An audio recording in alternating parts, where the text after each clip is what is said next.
الحمد لله نحمده ونستعينه ونستغفره ونؤمن به ونتوكل عليه ونعوذ بالله من شرور أنفسنا ومن سيئات أعمالنا من يهده الله فلا مضل له ومن يضلله فلا هادي له وأشهد أن لا إله إلا الله وحده لا شريك له وأشهد أن سيدنا ونبينا ومولانا محمدا عبده ورسوله صلى الله على سيدنا محمد وعلى آله وأصحابه وسلم تسليما كثيرا فقد قال الله سبحانه وتعالى في محكمه التنزيل والفرقان المجيد بعد أعوذ بالله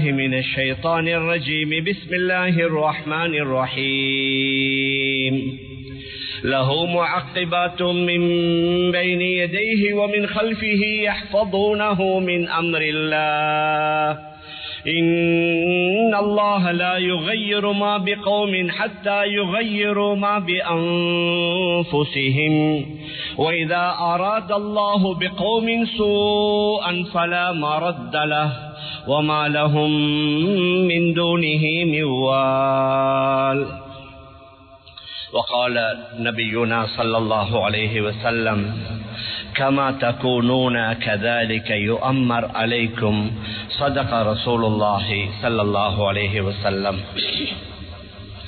அளவற்ற அருளாளனும் நிகரற்ற அன்புடையவனுமாகிய எல்லாம் வல்ல அல்லாஹு சுப்ஹானஹு வ தஆலா அவனுக்கு அனைத்து புகழும் உரித்தாகுக. அல்லாஹுவினால் படைத்த உலகத்திற்கு அனுப்பி வைக்கப்பட்ட மனித இனத்திற்கு சீரான நேரான நல்வழியை காட்டுவதற்காக அல்லாஹுவினால் அனுப்பி வைக்கப்பட்ட நபிமார்கள், ரசூல்மார்கள், தீர்க்கதரிசிகள் அனைவர்களுக்கும் தலைவராக முத்திரையாக கடைசியாக உலகத்திற்கு வருகை தந்து இவ்வுலகத்தில் தான் வாழ்ந்து கொண்டிருந்த காலங்களில் தனக்கு ஏற்படவிருந்த எண்ணற்ற இன்பங்களை, சந்தோஷங்களை, மகிழ்ச்சிகளை பொருட்படுத்தாது ஒவ்வொரு நிமிடமும் வினாடியும் தனது சமூகத்திற்காக, சமுதாயத்திற்காக உழைத்து பாடுபட்ட எனது உயிரினுமினிய ரசூலுல்லாஹி ஸல்லல்லாஹு அலைஹி வஸல்லம் அவர்கள் மீதும் அவர்களை தொடர்ந்து பின்பற்றி வாழ்ந்த அத்துணை நல்லடியார்கள் மீதும் அல்லாஹுவின் சாந்தியும் சமாதானமும் என்றென்றும் உண்டாவதாக. அல்ஹம்துலில்லாஹ். கணேசருக்குரிய பெரியார்களே, அன்பிற்குரிய கனவான்களே, சகோதரர்களே, அல்லாஹு சுப்ஹானஹு வ தஆலா இந்த உலகத்தில் எண்ணற்ற படைப்புகளை படைத்து அவர்களில் மிகவும் சிறந்த, உயர்ந்த, கண்ணியமான படைப்பாக மனிதர்களை ஆக்கி வைத்திருக்கிறான். சிறந்த, உயர்ந்த, கண்ணியமான படைப்புகள் மாத்திரமில்ல, அல்லாஹ்விற்கு ஆக விருப்பமான படைப்பினங்கள் என்றால் அவனால படைக்கப்பட்ட மனிதர்கள் தான்.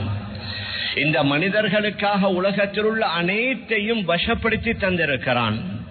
7 வானங்களையும் நமக்காக, பூமிகளையும் நமக்காக. அதனால தான் மனிதன் இப்பொழுது இந்த புதிய யுகத்தில் மேலே சென்ற எத்தனையோ ஆச்சரியமான வேலைகளை, கண்டுபிடிப்புகளை கண்டுபிடிக்கின்றான். பூமிக்கு கீழால சென்று எத்தனையோ வகையான புதிய புதிய ஆய்வுகளை செய்து கொண்டிருக்கின்றான். 7 வானங்களும் நமக்காக, பூமிகளும் நமக்காக, சூரியன், சந்திரன், நட்சத்திரங்களும் நமக்காக. இந்த காற்றை வீச செய்திருக்கிறானே அது மனிதர்களுக்காக. நாம் ஒவ்வொரு நேரமும் பல மூச்சுகளை உள்ளே இழுக்குகின்றோம், கெட்ட மூச்சை வெளியிலே விடுகின்றோம். அதற்கும் ஒரு காற்றுடைய அழுத்தம் தேவை. மனிதர்கள் மேலே செல்ல செல்ல ஆக்சிஜன், காற்றுடைய அழுத்தம் குறைவாக இருக்கும். மனிதர்கள் வாழக்கூடிய பகுதிகளில் தான் அல்லாஹ் காற்றை வீச செய்திருக்கின்றான். குர்ஆன்ல கூறுகின்றான்,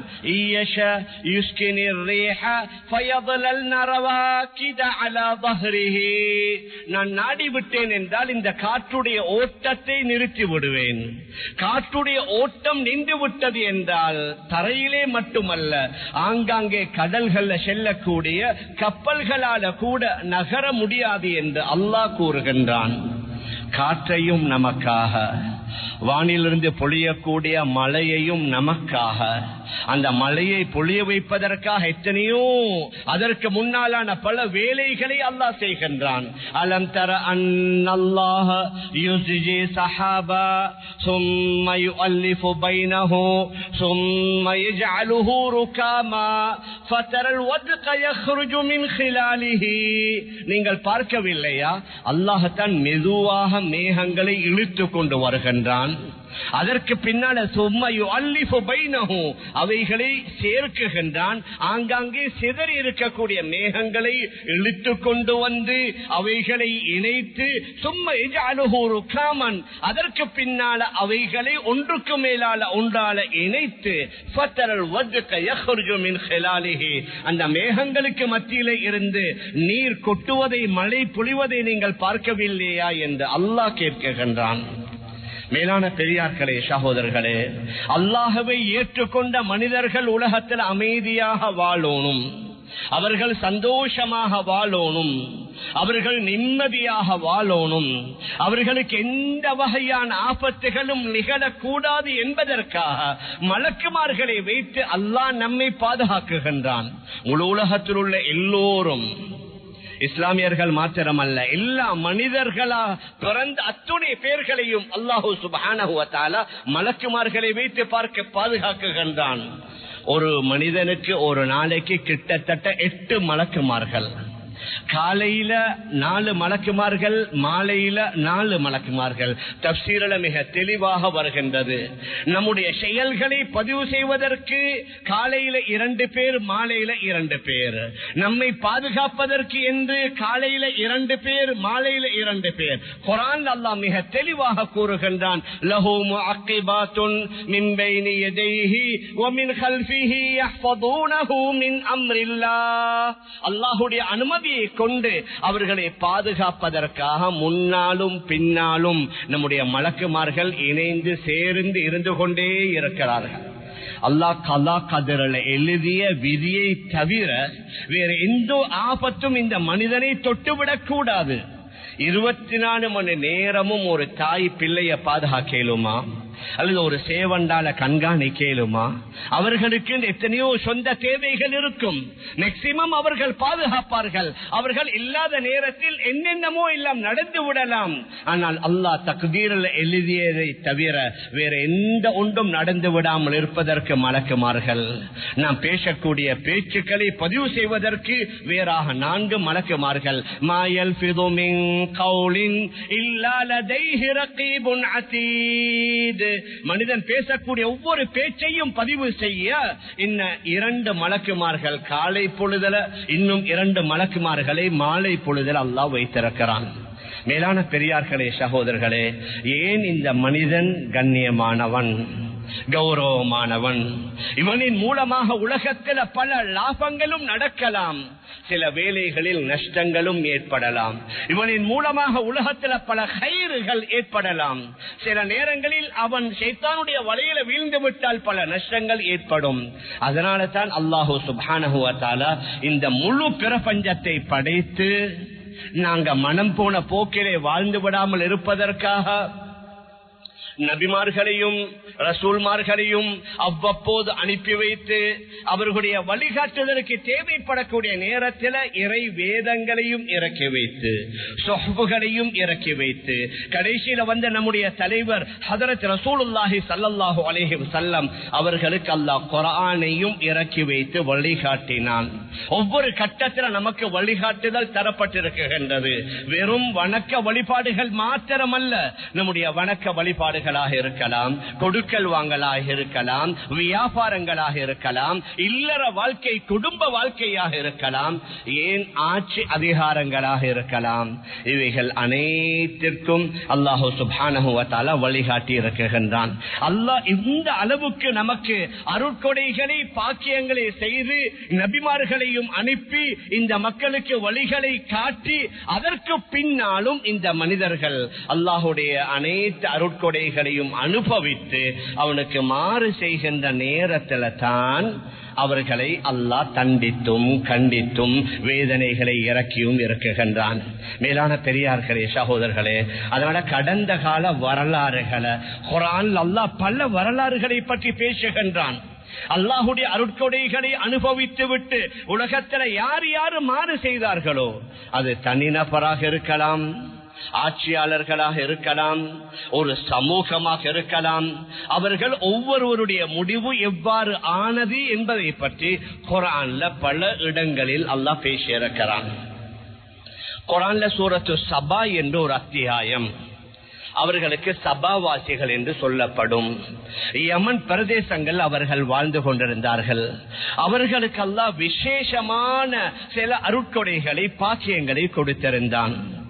பொதுவாக பிரயாணம் செய்யற நேரத்தில் ஆரம்ப காலங்கள்ல நீருக்குரிய ஏற்பாடுகள் இருக்காது. அவர்கள் நீரை எடுத்துக்கொண்டு தான் செல்ல வேண்டும். இப்பொழுது தான் அந்த ஒட்ட பொட்டில் எல்லாம் சமீப காலமாகத்தான் வந்திருக்குது. ஒரு 40-50 வருடங்களுக்கு முன்னால ஹஜ்ஜுக்கு போனவர்களுக்கே தெரியும், மக்காவிலிருந்து மினாவுக்கு போற நேரத்துல தண்ணி பொட்டலத்தை எடுத்துக்கொண்டு தான் போவாங்க. இப்ப மாஷா அல்லாஹ் பல ஏற்பாடுகள் நடந்திருக்குது. பல 1000 வருடங்களுக்கு முன்னால அந்த சபாவாசிகளுக்கு அல்லாஹ் பல அருட்கொடைகளை கொடுத்தான். சூரத்து சபாவுல குறிப்பிடுகின்றான், லகத் கான லிஸபஇன் ஃபீ மஸ்கனிஹிம் ஆயா ஜன்னதானி அய்யமீன் வ ஷிமால் குலூ மிர் ரிஸ்கி ரப்பிக்கும் வஷ்குரூ லஹ் பல்தத்துன் தய்யிபத்துன் வ ரப்புன் கஃபூர். அந்த சபாவாசிகள் வாழ்ந்த குடியிருப்பு பகுதிகளில் உங்களுக்கு மிகப்பெரிய ஒரு அத்தாட்சி. அவர்கள் பிரயாணம் செய்யும் பொழுது ஜன்னதானி ஐயமீனி வ ஷிமால், வலது பக்கங்கள்ல 2 தோட்டங்கள், இடது பக்கங்கள்ல 2 தோட்டங்கள். அந்த தோட்டங்களில் பழங்கள், எல்லா வகையான பழங்கள் நிறைந்து காணப்படும். இந்த அளவுக்கு இந்த தப்சீர் ஃபத்ஹுல் கதீர்ல பதிவு செய்திருக்கிறார்கள். ஒரு பெண் தன்னுடைய தலையில ஒரு கூடையை கட்டி கொண்டு அந்த தோட்டத்திற்குள்ளே சென்று கொஞ்ச நேரம் அவ சுத்தி விட்டு வெளியிலே வந்தால் அவளுடைய கூடை நிறைந்து விடுமாம். அந்த அளவுக்கு அல்லாஹ் பழங்களை கொண்டு அவர்களுக்கு பரக்க செய்தான். அல்லாஹ்வே சொன்னான், குலூ மிர் ரிஸ்கி ரப்பிக்கும், உங்களுடைய இறைவனுடைய இந்த ரிஸ்க உணவை தாராளமா சாப்பிடுங்க. ஆனா வஷ்குரு லஹு, அவனுக்கு நீங்க நன்றி பாராட்டுங்கள். பல்தத்துன் தய்யிபா, ரொம்ப செழிப்பான ஒரு ஊர், மனமான ஊர். ரப்புன் கஃபூர், உங்களோட பாவங்களையும் அவன் மன்னிப்பதற்கு தயாராக இருக்குகின்றான். இந்த அளவுக்கு வருது. அவர்கள் காலையில பிரயாணத்தை ஆரம்பித்தால் பகலையில ஒரு ஊரை அடைவார்கள். மீண்டும் பகலையில பிரயாணத்தை ஆரம்பித்தால் மாலையில இன்னும் ஒரு ஊரை அடைவார்கள். இவ்வாறு 4 மாதம் தொடர்ந்து பிரயாணம் செய்யலாம். கிட்டத்தட்ட 4200 கிராமங்களை அல்லாஹு சுப்ஹானஹு வ தஆலா ஏற்படுத்தி வைத்திருந்தான். அந்த அளவுக்கு அல்லாஹ் அவர்களுக்கு செழிப்புகளை கொடுத்தான். சில கிதாபுகள்ல வருது, அவர்கள் வசிக்கக்கூடிய பகுதிகளில் நுளம்புகளை கூட அவங்க காணல்ல, கொசுக்களை கூட அவர்கள் காணல்ல. மக்களுக்கு தீங்கு தரக்கூடிய எந்த ஒன்றையும் அல்லாஹ் ஏற்படுத்தாமல் அந்த அளவுக்கு அவர்களுக்கு சொகுசான வாழ்க்கை. அந்த விவசாய பயிர்களுக்கு அரிம் என்று சொல்லக்கூடிய, அதற்கு மரிப் என்று சொல்லுவார்கள், இன்று வரைக்கும் இருக்குது. 1987 அந்த அணைக்கட்டை புதிதாக புனர் நிர்மாணித்ததாக சரித்திரத்தில் பதிவு செய்யப்பட்டிருக்கிறது. யமன்ல அந்த அணைக்கட்டிலிருந்து அவர்களுக்கு அல்லாஹ் நீரை அனுப்பி வைத்தான். குர்ஆன்ல அல்லாஹ் கூறுகின்றான், மறுமுனையில அவர்களுக்கு நேர்வழி காட்டுவதற்காக ஒரு நபி அல்ல, 2 நபி அல்ல, கிட்டத்தட்ட 13 நபிமார்களை அல்லாஹ் அனுப்பி வைத்தான். ஆனால் அந்த 13 நபிமார்களையும் அந்த மக்கள் நிராகரித்து விட்டார்கள். 13 நபிமார்களுடைய அந்த வழிகாட்டுதலை, அவர்களுடைய அறிவுறுத்தல்களை இவர்கள் ஏற்றுக்கொள்ளல. இப்பொழுது அல்லாஹ் கூறுகின்றான், அவர்கள் புறக்கணித்தார்கள்.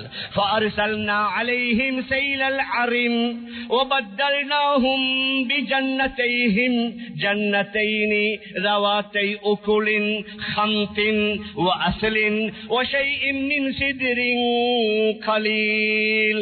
நம்முடைய தூதர்களை புறக்கணித்ததனால மரிப் என்று சொல்லக்கூடிய அந்த அணைக்கட்டையை உடைக்க செய்து அவர்களுடைய இவ்வளவு பிரமாண்டமான அந்த தோட்ட பகுதிகளை நாம் ஒரு புயல் காற்று அடித்தா எப்படி ஒன்றுமே இல்லாமல் இருக்குமோ அதே மாதிரி அந்த பிரமாண்டமான பகுதிகளை ஆக்கி வைத்தோம்.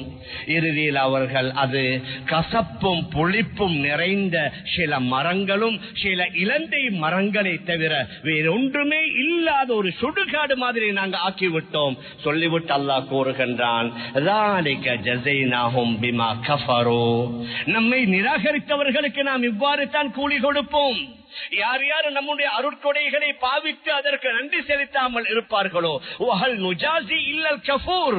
நாம் நிராகரிக்க கூடியவர்களுக்கு இவ்வாறல்லவா கூலியை கொடுக்க முடியும் என்று அல்லாஹு சுப்ஹானஹு வ தஆலா சூரத்து சபாவுல குறிப்பிடுகின்றான். இது ஒரு சமூகத்திற்கு அல்லாஹ் செய்த அருட்கொடைகளை அனுபவித்து அவர்கள் துஷ்பிரயோகம் செய்தார்கள், மிஸ்யூஸ் பண்ணினார்கள், அல்லாஹ்வுக்கு நன்றி செலுத்தல்ல. அதனால அவர்களை அழித்த வரலாறை அல்லாஹ் தனியாக ஒரு சூரா சபா என்றே இறக்கி வைத்து அதிலே விபரமாக கூறுகின்றான். அடுத்தது ஒரு தனி நபருடைய இன்னும் ஒரு சரித்திரம். நாங்கள் அடிக்கடி கேள்விப்படக்கூடிய ஒரு வரலாறு தான். அதுதான் காரூன் என்று சொல்லக்கூடிய பெரிய செல்வந்தன்.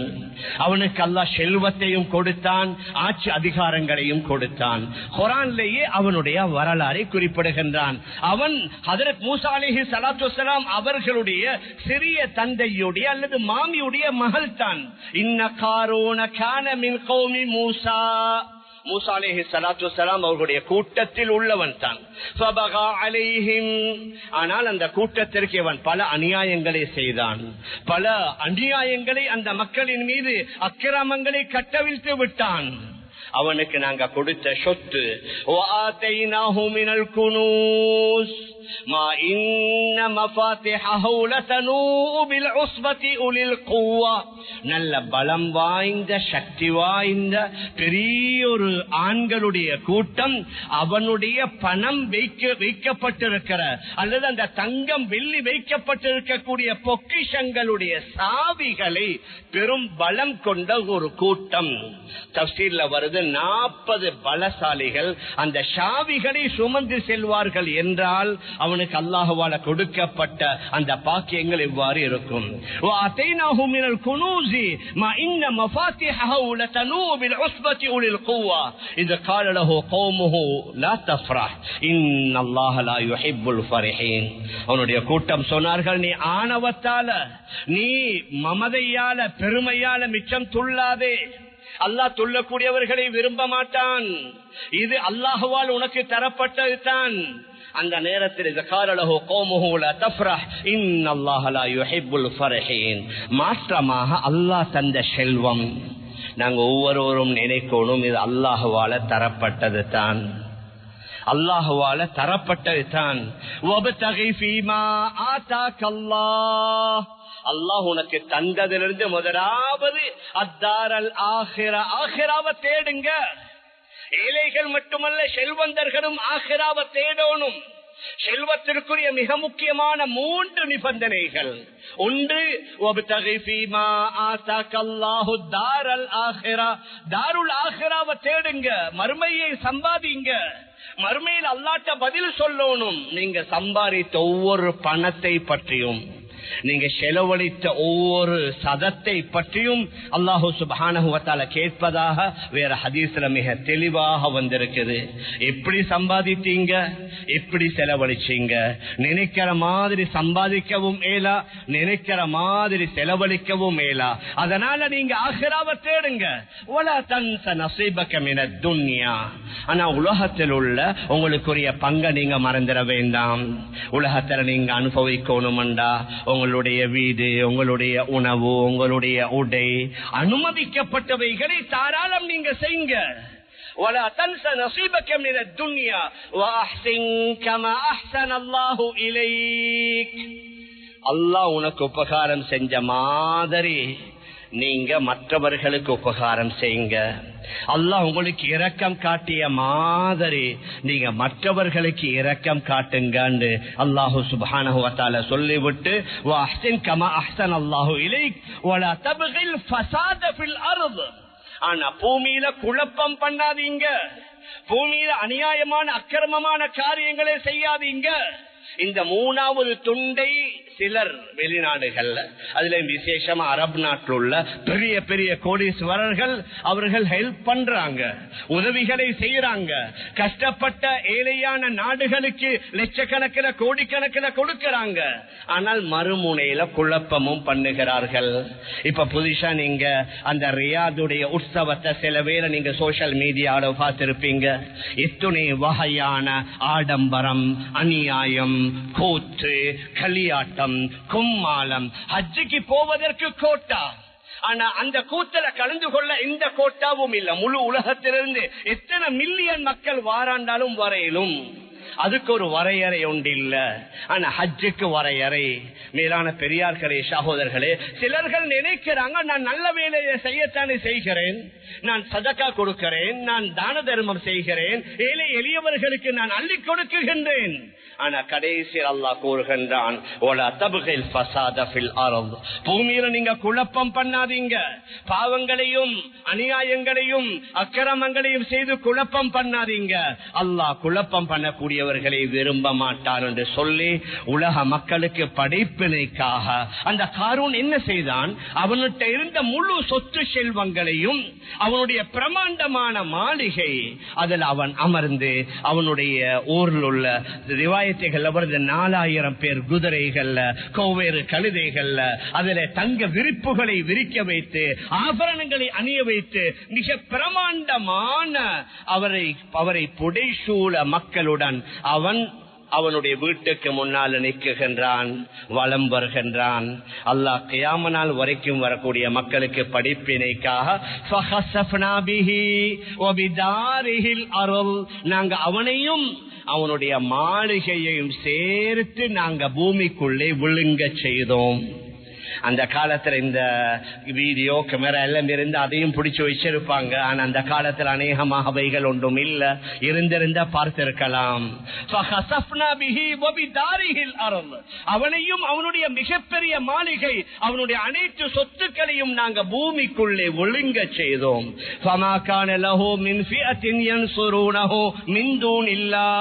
அல்லாஹ் அல்லாத வேறு யாரும் அவனை பாதுகாக்க முன்னால வரல. நபியுடைய ஹதீஸ், அவன் தொடர்ந்து பூமிக்குள்ளே சென்று கொண்டே இருப்பதாக வேற சில ஹதீஸ்கள்ல ஹதரத் ரசூலுல்லாஹி ஸல்லல்லாஹு அலைஹி வஸல்லம் சொல்லி இருக்கிறார்கள். மேலான பெரியார்களே, சகோதரர்களே, குர்ஆன்ல இது போன்ற பல வரலாற்று சம்பவங்களை நாங்க பார்க்கலாம். உலகத்தில் அல்லாஹ் பாக்கியங்களை கொடுப்பான், செல்வங்களை கொடுப்பான், ஆரோக்கியத்தை கொடுப்பான், பணத்தை கொடுப்பான், குழந்தைகளை கொடுப்பான். ஆனால் இவைகள் அனைத்தையும் கொடுத்து இவைகளை அனுபவித்து விட்டு அவர்கள் அல்லாஹ்வுக்கு மாறு செய்தால் அல்லாஹ் கொடுக்கிற தண்டனை மிக கடுமையானது. அதத்தான் சூரா ஆல இம்ரான்ல வலகத் அர்சல்னா இலா உமமின் மின் கப்லிக், நாங்க இதற்கு முன்னாலும் பல ரசூல்மார்களை பல சமூகத்தார்களுக்கு அனுப்பி வைத்தோம். ஆனால் அந்த சமூகத்தார்கள் எல்லா ரசூல்மார்களையும் ஏற்றுக்கொள்ளல, சிலர்களை ஏற்றுக்கொண்டார்கள்.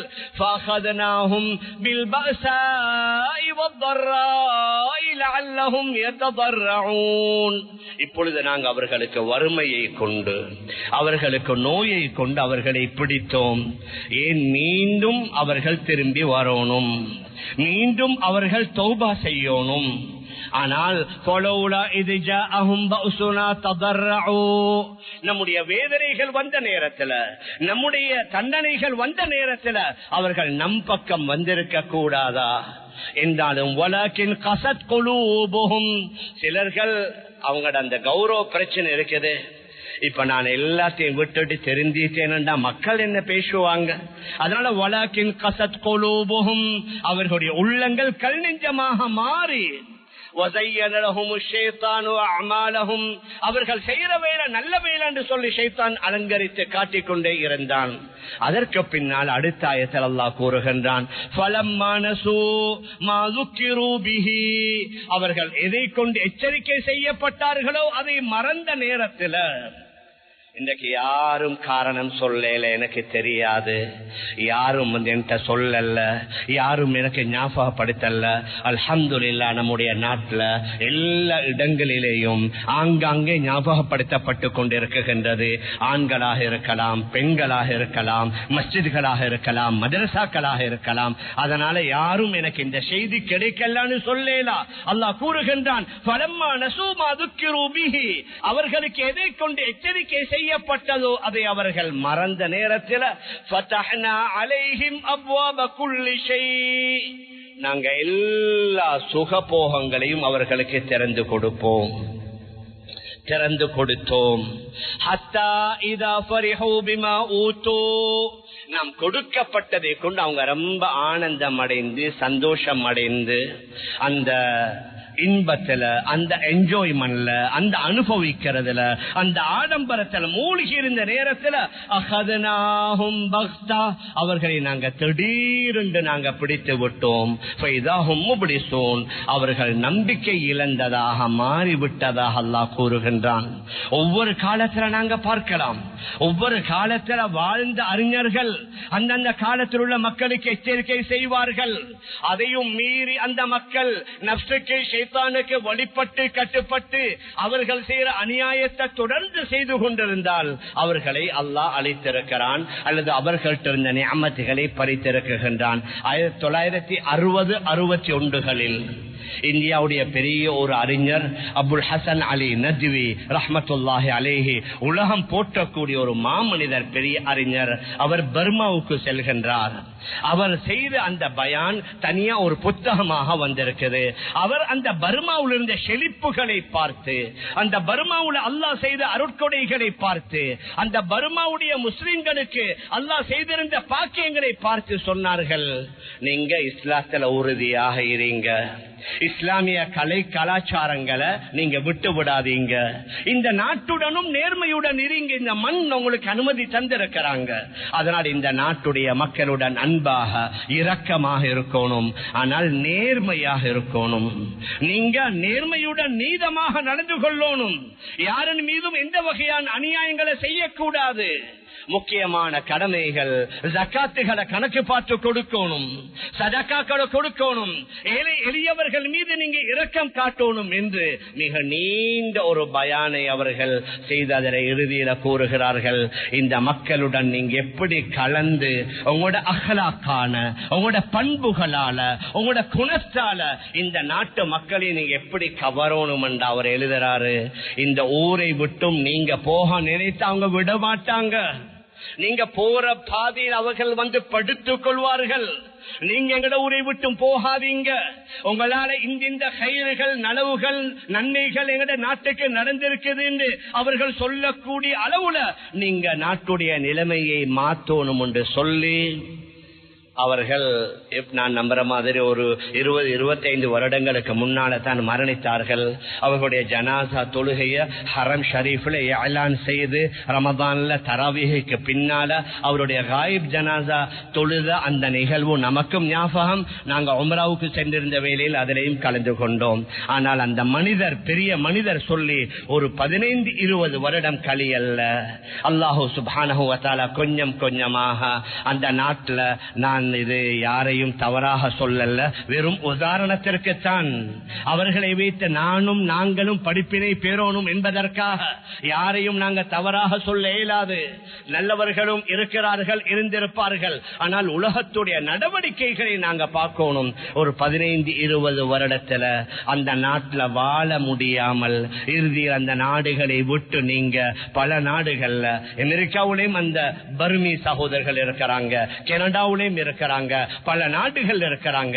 இந்த அளவுக்கு நம்முடைய பக்கத்து நாடு இந்தியாவுல சென்னையில பர்மா பஜார் இருக்குது. அது என்ன பெரிய ஷாப்ஸா பர்மா பஜார்? சின்ன சின்ன பெட்டி கடைகள். இப்பயாவது கொஞ்சம் அதை பெரிசா செஞ்சிருக்கிறாங்க. அதற்கு முன்னால பேமெண்ட் கடை மாதிரி தான் அந்த பர்மா பஜார் எவ்வாறு உருவானது? ஒரு 20-30 வருடங்களுக்கு முன்னால அங்க வாழ முடியாமல் அங்கிருந்து அவர்கள் வந்து வேற வழி இல்ல பேமெண்ட் கடைகளை வைத்தார்கள்.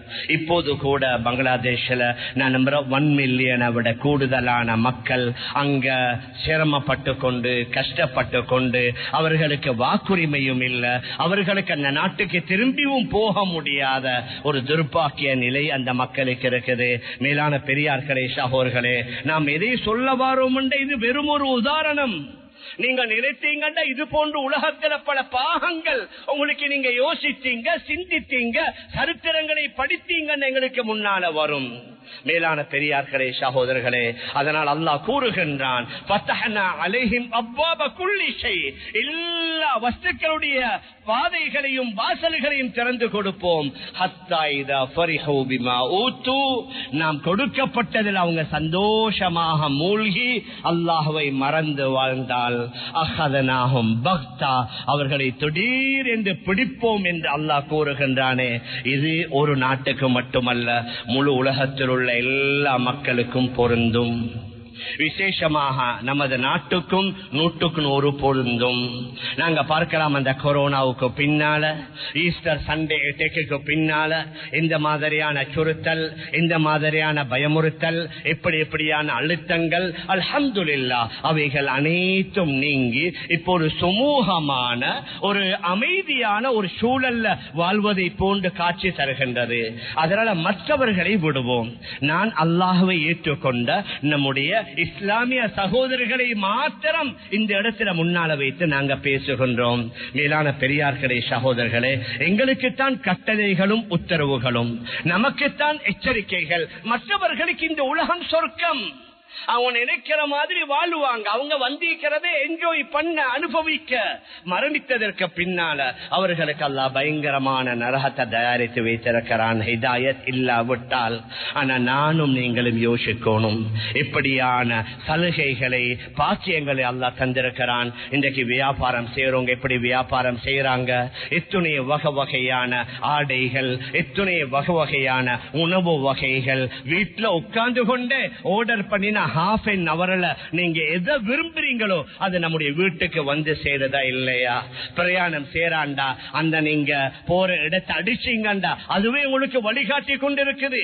விமான பயணம் 5 மணி நேரம், 6 மணி நேரம், 8 மணி நேரம் செய்யற விமான பயணம். அதுல ஃபர்ஸ்ட் கிளாஸ், அதுல தனி அறை, அதுல குளிக்கணுமா, அதுல தூங்கணுமா, இல்ல ஏற்பாடுகள்.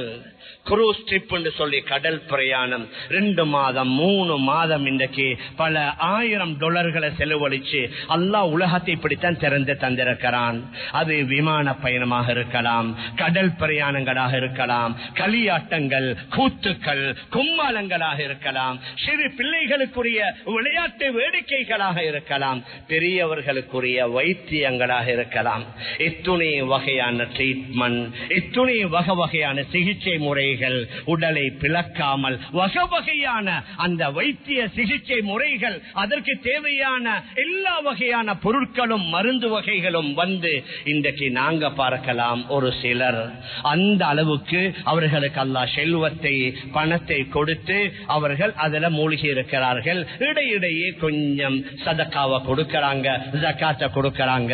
மேலான பெரியார்களே சகோதரர்களே, ஆனால் அல்லாஹ் விரும்புகின்ற மாதிரி நாங்க செய்யாவிட்டால் கடந்த காலங்களில் அல்லாஹுடைய தன்னை எப்படி வந்ததோ அதே மாதிரி வரலாம். அல்லாஹ் பாதுகாக்கணும். மேலான பெரியார்களே சகோதரர்களே, அதனால வீணான செலவுகள், ஆடம்பரமான செலவுகள், அல்லாஹ்வுக்கு விருப்பம் இல்லாத பல களியாட்டங்கள், சில வேளையில அது அரசியல்ல நடக்கலாம், சில நேரங்களில் பாடசாலைகள்ல நடக்கலாம், சில நேரங்களில் தனிப்பட்ட கம்பெனிஸ்ல நடக்கலாம். இப்ப அந்த கிறிஸ்துமஸ் வரப்போகுது, அதுக்கு பின்னால் அந்த நியூ இயர் வரப்போகுது. ஒவ்வொரு அந்த ஜனவரி ஃபெஸ்டுக்கு ஆகாயத்தை பார்த்தால் சரியான கவலை. எத்தனை மில்லியன் பணம் நெருப்புல பத்துது. அந்நியவர்களை விடுங்க என்று அவர்கள் நினைச்ச மாதிரி செய்வாங்க. அவர்களை யாரும் கட்டுப்படுத்தல. இந்த நாட்டில் உள்ள பெரிய பெரிய வியாபாரிகள் இவ்வாறு செய்யணும் என்று அரசாங்கம் கட்டுப்பாடு போட்டதும் இல்லை. ஆனால் நாங்க பார்க்கலாம் பெரிய பெரிய கம்பெனிஸ், பெரிய பெரிய செல்வந்தர்கள் அவர்கள் பெரிசா செய்கிறார்கள் என்றால் நாங்களும் எங்கட பிள்ளை அழுகுதே, எங்கட மகன் கேட்கிறானே, எங்கட மகள் கேட்கிறாளே என்று சொல்லி நாங்க நெருப்பை அல்லவா பத்த வைக்கின்றோம். இன்னும் எங்கட நாட்டுல கிராமப்புறங்கள்ல எவ்வளவு மக்கள் சிரமப்பட்டு கொண்டிருக்கிறாங்க, எவ்வளவு மக்கள் கஷ்டப்பட்டு கொண்டிருக்கிறாங்க. நாட்டுடைய விலைவாசிகள் அதிகம், செலவுகள் அதிகம், அவர்களுடைய வருமானம் போதாமல் பல சிரமப்பட்டு கொண்டிருக்கக்கூடிய பல்லாயிரக்கணக்கான மக்கள் வாழ்ந்து கொண்டிருக்கிறார்கள். மேலான பெரியார்களே, அன்பிற்குரிய கனவான்களே, சகோதரர்களே, அதனால உலகத்துல பல விசேஷமான கூத்துக்கள் வரும், கும்மாளங்கள் வரும், இன்னும் பலவிதமான வேடிக்கை, அது போன்ற பலதுகள் வரும். அந்தந்த நேரங்களில் உள்ள நம்முடைய உலமாக்கள் அறிஞர்கள்ட்ட கேட்டு இந்த நேரத்தில் நாங்க எப்படி நடந்து கொள்ளணும், இந்த நேரத்தில் நாங்க எப்படி நம்முடைய பணங்களை செலவழிக்கணும், எதற்கு செலவழிப்பதற்கு அனுமதி, எதற்கு அனுமதி இல்லை என்பதை கேட்டு நாங்க செய்யணும். நாம் சரியாக வாழ்ந்தோம் என்றால் நமக்கு வரக்கூடிய தலைவர்கள் நல்லவர்களாக இருப்பார்.